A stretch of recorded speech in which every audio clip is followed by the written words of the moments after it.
So far. I understand. You prefer to let it stabilize a little longer. Indian Ocean ship. This is Sigma 7. I read you. How do you read me? Over. Here now. Do you have anything to say? Roger, I have good news. The suit inlet temperature is now 70 degrees. Over. Sigma 7, Kirchner wants to know if you feel particularly hot. Over. Negative. I feel very comfortable. I think we got that problem licked. Roger, understand.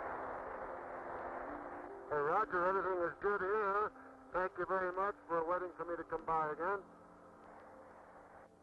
The systems that we were working with in Sigma 7 will differ somewhat from those that will be in Gemini and Apollo.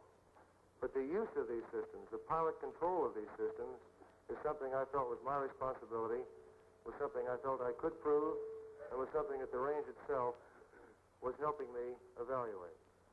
Yes, sir. This is Sigma 7. Read you loud and clear. How me? You're loud and clear also, Wally. Okay. I would like to go ahead with my night yaw check on flight a while low. Roger, we'll stand by. Okay. I'm using the moon, which is to the left of me, and it's a real good fix for it. I'm just going to go ahead and cover up the attitude indicator, and you can watch the yaw.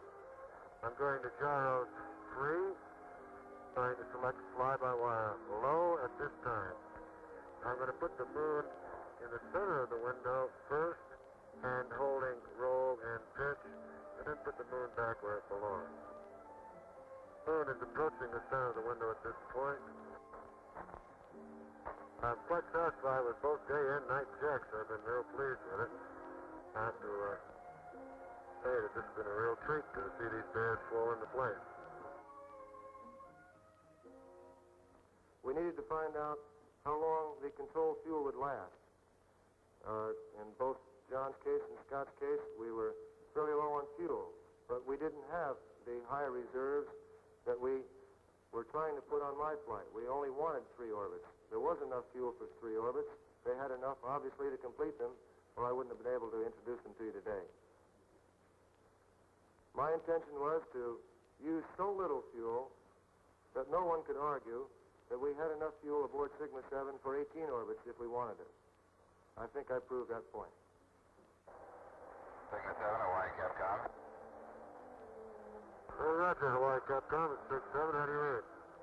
Reading it. All quantities and systems are green. I am green. Okay, fine. K-field, you're in good shape, Wally, and so I have good news to give you a go for 6 orbits. Hallelujah. We had requirements for terrestrial photos looking at various land masses to see if they might show something that might help us for analysis of the surface of the Earth and possibly to extrapolate it for other planets. In addition, the Weather Bureau wanted to confirm what type of filter would be best used for the Tyros and Nimbus vehicles. As a result, I carried a black and white back on this camera with 5 different filters, all in a row, all shooting simultaneously. In other words, there were just 5 strips in a plane. These filters will help us determine which filters to use for weather observation satellites. The fireflies, as John described them, were perfectly described. The coloring was the light green that you can see on a summer evening on an open field. The white, frosty type articles, as Scott described them, including the lathe turning, I saw one of those, Scott, were exactly as you described them. I had a chance to evaluate both. My own opinion is, and it's going to take another one, to come up with a series of opinions on this, was that they were from the capsule. I don't know whether we'll see them on future flights. I know we'll see them on future Mercury flights. Whether the same chemicals, the same byproducts of control or cooling are with us in future vehicles, I'm sure we'll have some new reports on fireflies and white objects. At any rate, they are there. Coming up to the retrofire, I should say at about 29 minutes to go, I finally realized that this very, very pleasant flight was approaching an end. to a fire together, and we were both satisfied that everything was working properly on time. Pacific Command ship, this is Sigma 7. Do you read, over? Roger, Al. Read you loud and clear. Stand you're ready to go home, Wally. Roger, Al. I've got, I'm coming up on 30 seconds to go. I'll give you my light. Okay. I've got the 5-minute light on it, so 30-second light. 5, 4, 3, 2, 1, light. There it is. I've got light in the tone. Tone is out. Very good. The timing is right on, Wally. I'll count down to retro sequence, and you'll arm the spooks at 5. That's correct.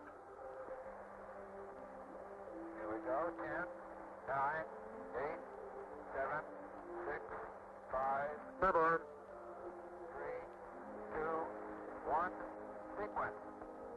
I have sequence, and the capsule's nice and tight. Got attitude green. She's sitting there just like a tight rock, Al. Roger, actions look very good from here, Wally. Yeah, they look beautiful here, too. Oh, boy, she's a good little capsule, I'll clue you. Here you go. Roger. 5, 4, 3, 2, 1, 0. I got one. And she's holding real tight. Very tight. I got 2. My attitudes are right on the money. I got 3. Emergency retro jettison fuse switches on. Roger. They are on. Retrojet is on. Got sunlight. Everybody's very happy. I'm going to fly by wire, Al, to pitch up the re-entry attitude. Manual is going in. And we're showing you have about 6-8% auto and 8-4% manual fuel left. I think our readings are about. I got 6-8 auto and 7-8 manual. Standing by for retrojet. I have retrojet and light is green. I could hear it, by the way. Very good. We confirm retro jettison. Typically, one must talk about the 9 hours of weightlessness. I don't believe I can recollect anything about weightlessness any more than Al Shepard could from the first time people asked him on it when he was briefing on his flight. To me, it felt like I was flying another vehicle, just as if I were flying an airplane. Everything looks good. Got 55% auto fuel. Passing through 70,000 feet. 65,000. Attitudes are very stable. Coming up on 60. Big command doing very well. Coming up on 50. She looks like a sweetie. Coming up on 45,000. And down to about 1 G. Preparing to punch the drogue at 40. 41. Punching drogue. And the drogue is out. You can hear. I can't see her because of the clouds. Attitudes are holding well. Manual lever is in. IHGS fuel is going pretty fast. I can see the drogue now. Drogue looks very good. I'm going to arc that to actually I don't need it. Big command is burning itself out. And the arc stamp is doing nothing, just sitting there. I'll put her in auto mode just to let her pump out. Roger, I'm coming down on 20,000, standing by for snorkel. Cabin pressure is increasing. Snorkel should go. I believe snorkel is blue. I felt them. I will pull it anyway. Have emergency rate. I think I led the snorkels a little bit on that one. I'm dumping H2O2. Switch fuse on. Standing by recovery arm is arm. Standing by for main chute. All switches in proper position. Manual fuel is almost all gone. There goes drogue and main is out. She's out beautiful. Nice blue sky. Main is de-reefed and looks like a sweetie pie. I feel marvelous. This is a beautiful flight, wasn't it?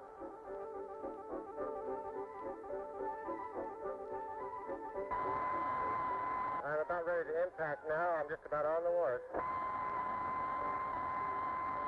Okay, it's taken a while to right itself, but I think I've got the small end out of the water here.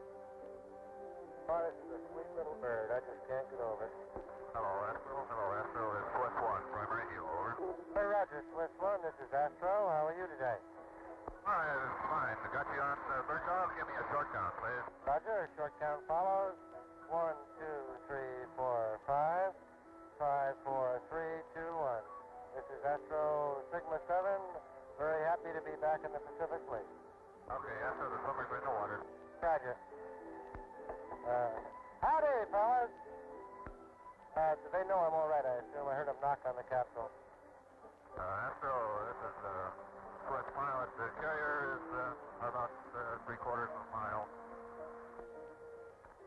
Closing. Okay, fine. I frankly would prefer to stay in and have the small boat come alongside, using your collar routine, of course, to support me, and having a ship pick up. Over?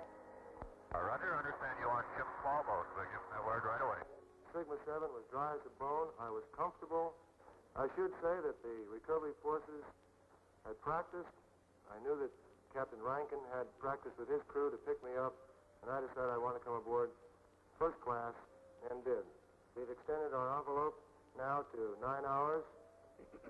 I feel that some concern had been expressed in the past from incomplete reports from other sources that space sickness might be a problem. I am here to say that there was no problem at all. There was no break-off phenomena. There was no uneasiness. There was no queasiness. I felt great and would like to have continued for the balance of 12 more orbits.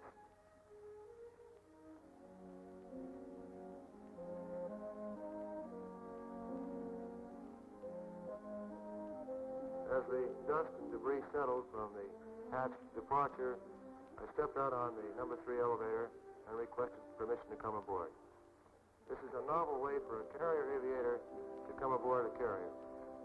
I think the most exciting thing for me in the flight was to realize that I had proven, and that the capsule itself had proven, that we could go beyond 3 orbits. We had initially stated and felt very strongly, even as far as the way the flight plan was worked out, that we would get enough information from the 3 orbits to justify the flight. The additional 3 orbits were frosting on the cake, and I believe it's about that time that I said hallelujah, and that is when I was excited, to realize that we had control of the systems, that we had good control of the capsule, that I had good control of myself, that physiologically I was in good shape to continue, and we were on the way to 6 orbits.